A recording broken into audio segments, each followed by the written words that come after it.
Gələcək aviasiya uçuşçularına salam. Heç düşünmüsünüzmü nəhəng təyyarələr necə yerindən qalxır və saatda yüzlərlə mil sürətlə səmanı necə fəth edir? Bütün bunlar reaktiv mühərrikin möhtəşəm gücü sayəsində mümkündür.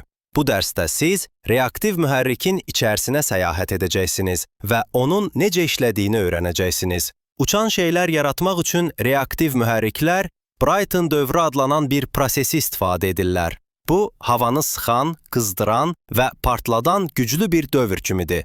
Bu proses təyyarəyə irəliləmək üçün lazım olan itələmə gücünü verir.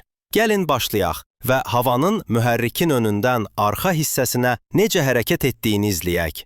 Brayton dövrü, reaktiv mühərrikin güc dövrü.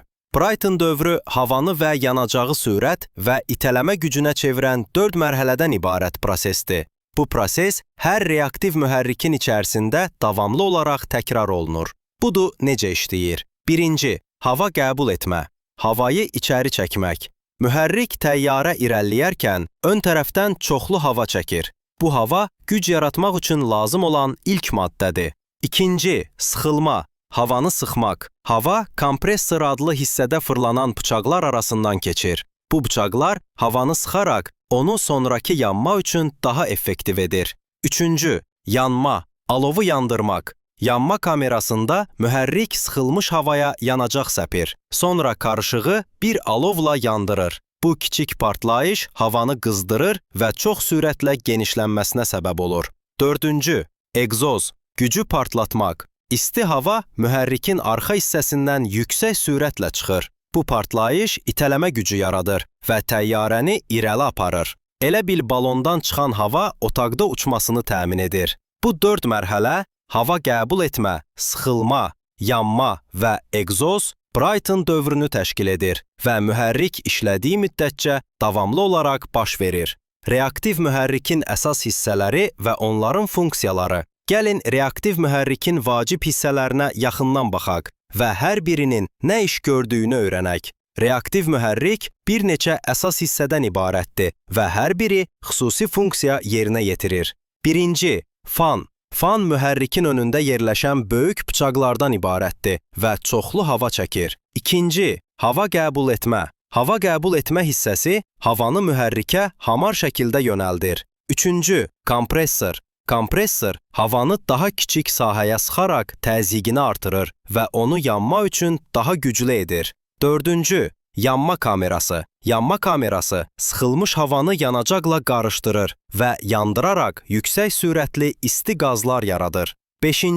Turbin. Turbin fırlanan təkərdir. İsti qazlar tərəfindən fırladılır və kompressora güc verir. 60.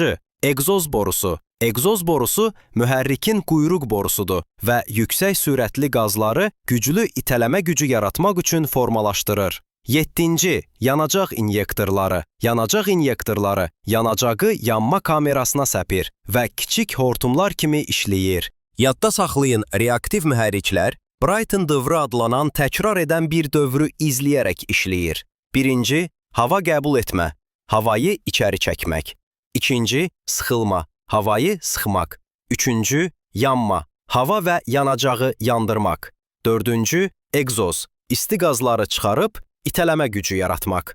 Hər bir mühərrik hissəsi havanın hərəkət etməsinə, güclənməsinə, qızmasına və nəhayət arxa tərəfdən sürətlə çıxaraq təyyarəni irəli aparmasına kömək edən bir iş görür.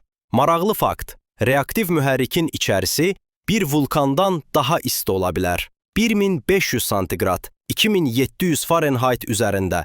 Buna görə mühərrik hissələri xüsusi istiliyə davamlı metallardan hazırlanır.